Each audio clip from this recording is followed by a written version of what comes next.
Hi, I'm Joel. It's kind of chilly Friday, definitely autumn weather. I'm in Petworth Park, National Trust property not far from where I live. I'm about to run 3 miles and you're coming with me. Let's go.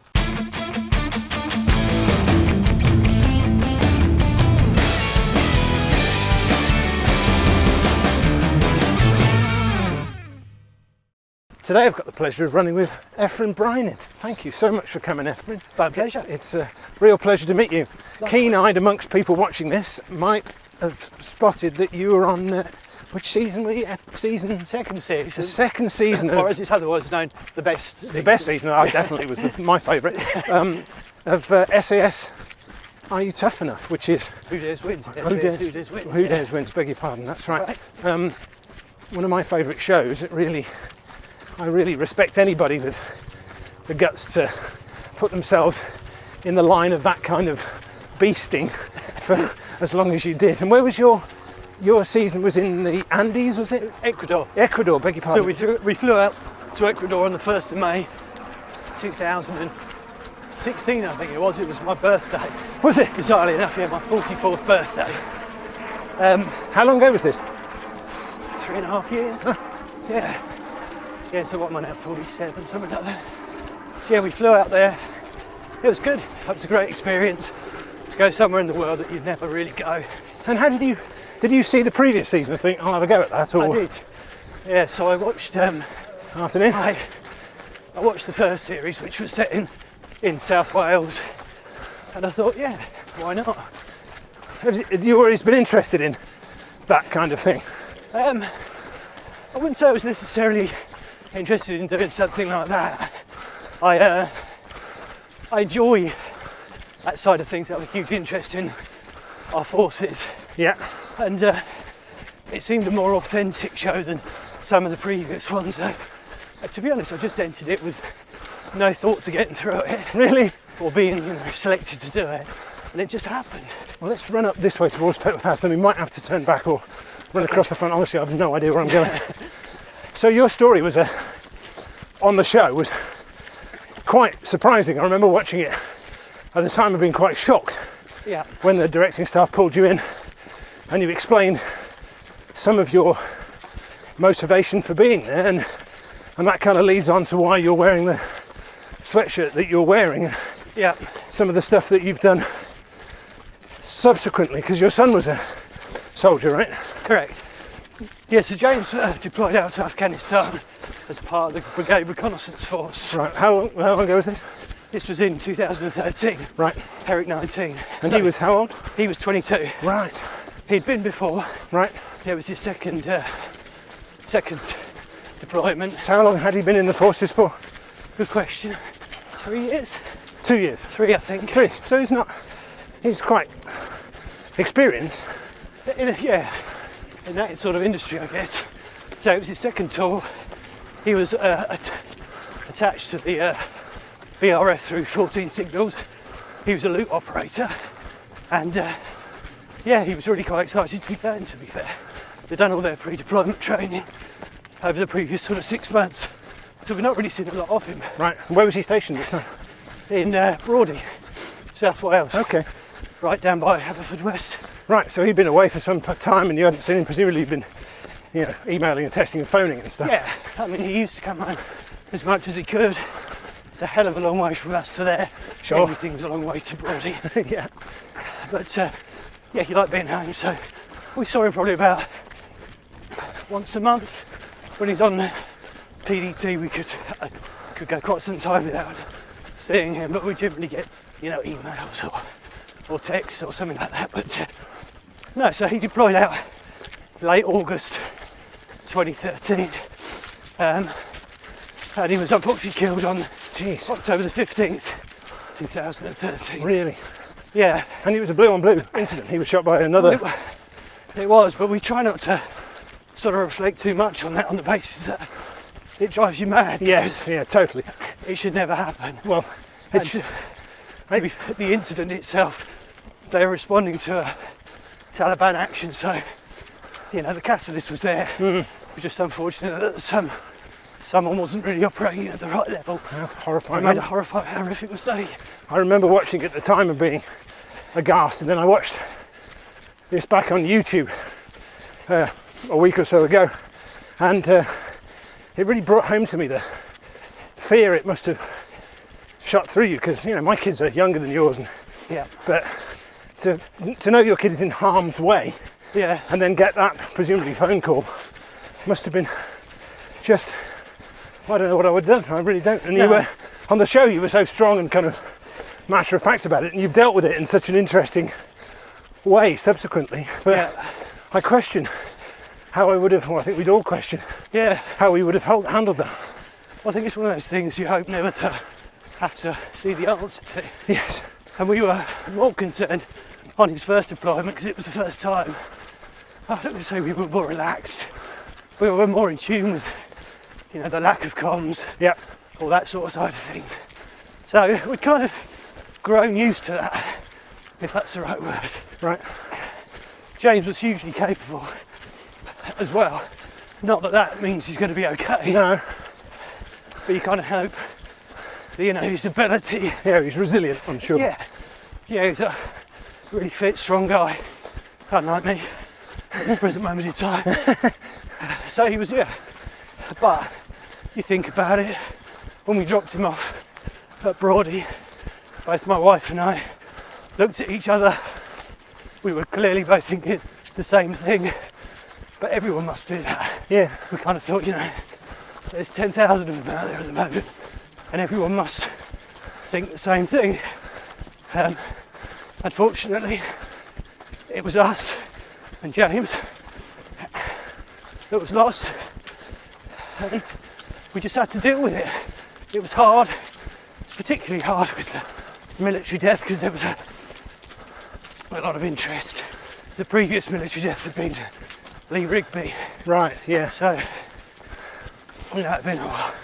So It's hard to just hide and be private around that, I suppose, isn't it? impossible. So you have to sort of embrace that a little bit. But we're quite a private family, which may sound a bit weird doing all this, but we keep a lot of our stuff to ourselves. I understand, yeah. Just try and deal with what we can, you know.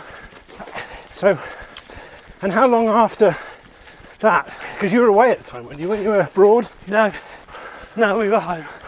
When we got the knock on the door, I was dialing up the gym. And my daughter phoned the gym just to say, there's a man from the army here. Oh my God. Yeah, Your He blood won't must talk have to run cold. yeah. He won't talk to me, but can you go home? So, obviously, straight away, you know there's an issue. But I also know that happens if there's been a major incident, an injury. James had been involved. So, I was trying to talk to myself on the way home. Say, you know, might not be the worst case scenario. But unfortunately, I'm so sorry, that's yeah. about the worst experience a man can go through, I think. I really Yeah. believe that you shouldn't outlive your kids. Totally agree. And Especially when they're that, you know, I was 41 please, when James died. My wife was just turned 40. Yeah. So we'd had the kids quite young. yeah, I was 18 when James was born. Sharon, my wife, was 17. So we battled hard through, you know, difficult circumstances to bring them up.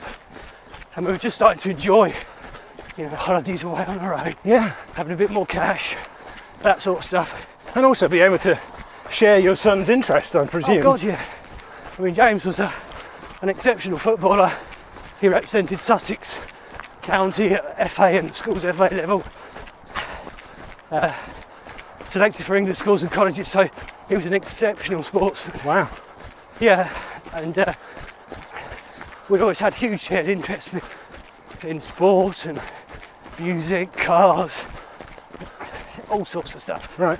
So it kind of felt not only like had I lost him as my son, but also one of my best mates. Yeah, and that's entirely understandable. And when I reflect now on stuff that I've done since that's been, you know, fun or different, including things like the show, Yeah, he'd have been one of the first people I spoke to. of course. But that's never going to leave you, right? That's never going to be a feeling that goes away. Oh yeah, Yeah. no. And I don't want it to. You know, I do bizarrely still regularly talk to him when we're out and about, because I walk the dogs every day through the woods, and I quite often just have a one-way conversation. It's something I like to do, and it kind of works for me. And that's the thing with all these things, whatever's working for you works for you. It doesn't mean it'll work for anybody else, but that sort of ties us in. Well, I can't think there's any one way to deal with that. I can't imagine how anybody, well, you don't get over it, but how you even manage that kind of grief. Yeah, it's very difficult. You can't. You just have to go with it. And what we did, we battened down the hatches, and we tried to not to look too far in advance. Right. So when you think, what are we going to do on his birthday? What are we going to do at Christmas? His birthday's the 22nd of December. What are we going to do on anniversaries? It's all a bit overwhelming. Yeah. So we tried to just think, let's live in the moment. Let's just do what we can and go from there, really. Well, it must have changed. It must have had some kind of positive change on your wife and your life, because presumably that recognition that things are pretty fleeting and things could go wrong in a heartbeat, when it's brought home to you so vividly, it must change you. It must make you appreciate every single dog walk, every single run in the countryside. What we did anyway, with that sort of family. Yeah. Yeah, it does. But it brings it home even more so. And when you've got the right shoes on. Yeah. When you sort of roll into that, where you are and what's coming and what can happen, the reality of things is anything can happen to anyone. 2 years ago, or 3 years ago, or 2.5 years ago, as a result of the TV thing, I was diagnosed with prostate cancer. Jeez, I read about that. That's just... Was there a time when you thought, Christ, why me? Why? No, to be honest, when I got the diagnosis, I didn't really care. That seems... Really? Yeah. Death certainly didn't scare me. It doesn't scare me as much as it used to, even now. Right. But at that time, it really wasn't a big deal. Gracious. Certainly something that was, fairly easy to manage. Right. Compared to losing Yes. James, and that was still ongoing and will be forever. Right. Presumably you've had treatment and you're clear, you're cancer free. Touch wood. Yeah, good. So I'm 2 years free. Excellent. Clear. Another 3 to go. I had a prostatectomy, so my prostate removed. Right. 2 years ago. And how were you diagnosed? You said it's a result of what happened. Was it the screening you had to go through for the show? So during the show, I had some... You see a certain amount of what goes on the show, but a lot you don't see. Right. There's a lot extra, and I had some medical issues. Oh yeah. During the process. Right. One of which was involuntarily, I would just wet myself. Really? Yeah. Mainly when I'm doing something strenuous or severe exercise. And this is the first time this has happened? Yeah. Because it was so strenuous? Yeah. Wow. So I went to see the doctor over there Sunday, and he said, did a urine infection test, all that sort of stuff. And just said, well, when you go home, go see your doctor and get it checked. So I did. And even then, it took another year to diagnose it with all sorts of scans. Really? Yeah. Let's try. We're sort of gradually turning left here. So I'm guessing we can run round that way. Christ. So if I hadn't have done the show, I would never have found it. And do you think you would have done the show had James not died? No. No chance. Absolutely no chance. How weird life is, isn't it? Yeah. Yeah, everything happens for a reason. You don't always know what that is. And it's not always the right reason for you. No. At that time. No. But well, they say life is a way of showing you where you need to be rather than where you want to be. Yep. And you've done it. I'm super, I don't know whether impressed is the right word, I'm just very, very, very, very happy that you've managed to turn what is a horrifying story into something positive in your charity work, which is I'm fascinated with. Yeah. So how did that come about? Well, I did the second series of 3 Days Wind. Dan, who's the co-founder with me, did the third series. Dan lost his wife in 2015. She was murdered. And Ollie, one of the DS off the TV, kind of put us together. And along with Ollie, helped us establish StrongMen as a concept, then as a CIC, and now as a full charity. That's amazing. Yeah. And has that become your kind of full-time preoccupation? At the moment, yeah. So I gave up paid work. What did you do for a living? I was a sales director. Right. Company that does office partitions. Right. So I stopped that in July this year. Because of the charity, you wanted to focus on it? It just wasn't helping my own mental state, if that's the right word. Right, yeah, of course. It's quite a high pressure job and I just didn't enjoy it. Right. So Presumably it had been something you've been doing for a long time and suddenly you're in a place 20 years, yeah. that you didn't recognise. No, and it didn't matter to me, and that was unfair for me, my family and my colleagues. So Right. the decision was made to get in between my wife and I that I'd stop working and see what happened. With the charity, it's a volunteer issue. There's no remuneration Right. at this point in time. So I just need to find something that allows me to contribute as well. Whew. I haven't run for a long time. It's all right, we can back it off because we're going to go up that hill we just ran down and I couldn't help thinking we were going to have to run up it again. Yeah. So where's the charity based? We have our registered office is in Kent, Right. but we operate from West Sussex. And you raise money and put all of that money, because there's no overheads, right? Correct. They're all into men sorry. with bereavement and Yeah.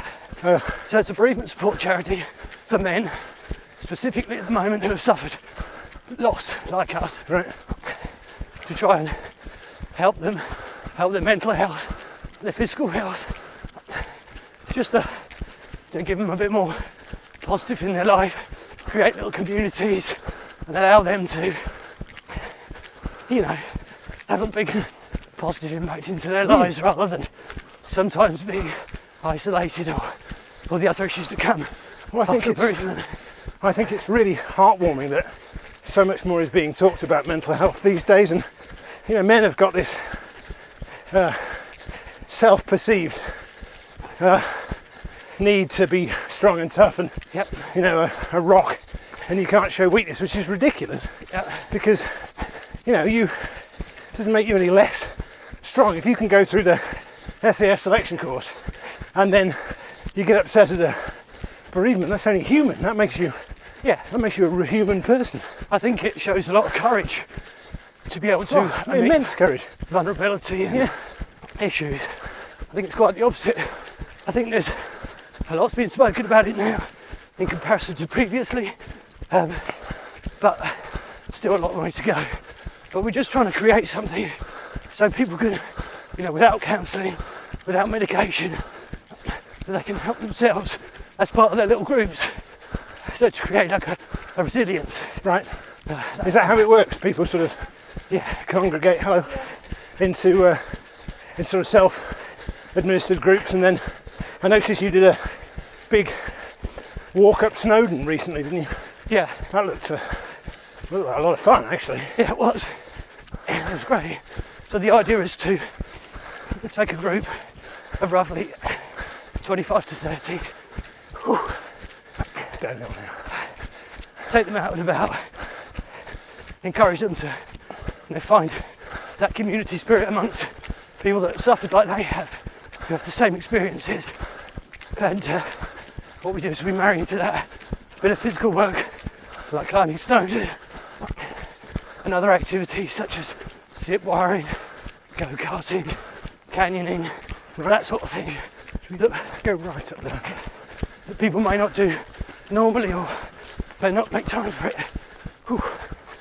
Well, I don't know about you, but I think physical activity is absolutely essential for good mental health. It's helped me, my running streak has helped me through enormously difficult times in my own personal life. Obviously, by comparison, really nothing, but it's I always say that running always gives more than it takes. Yep. And to get out and do something, even when you really don't want to. Right now. Oh, thank you for coming out. It's it has amazingly positive effects. People talk about endorphins and stuff, but you know, getting out, talking to people. One of the reasons I love doing this, running with new people, is I never meet people. I'm always working or running on my own. Yep. So it's a real pleasure. So how do you raise money? How does one go about donating to charity? I will when I get home. Well, let me just get my breath back. Sure, it's easy. It's easy from now on.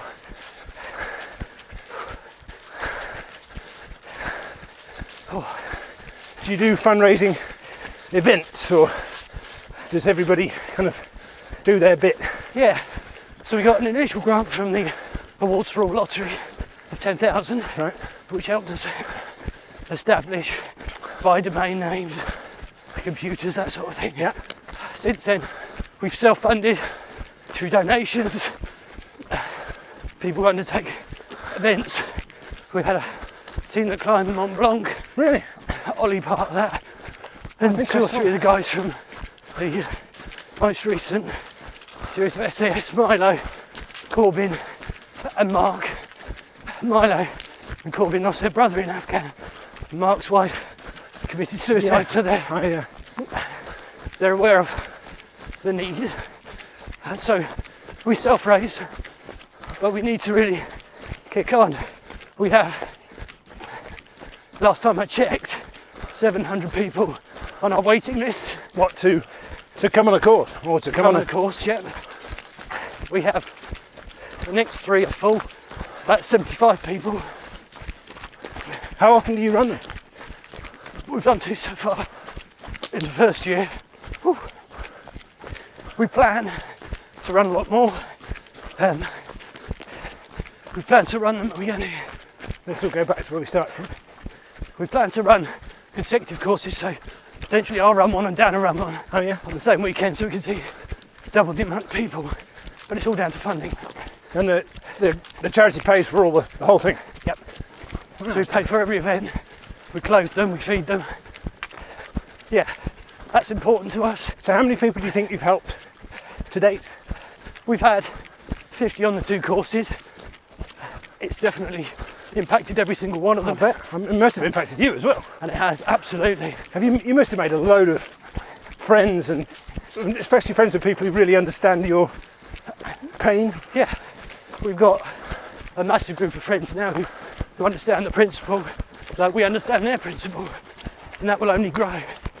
Each of these, to put one person on our course, cost us around about £500. So you can see how expensive it is and how much we need to fundraise. Yeah. Yes, it's a lot of money. It's all down to funding.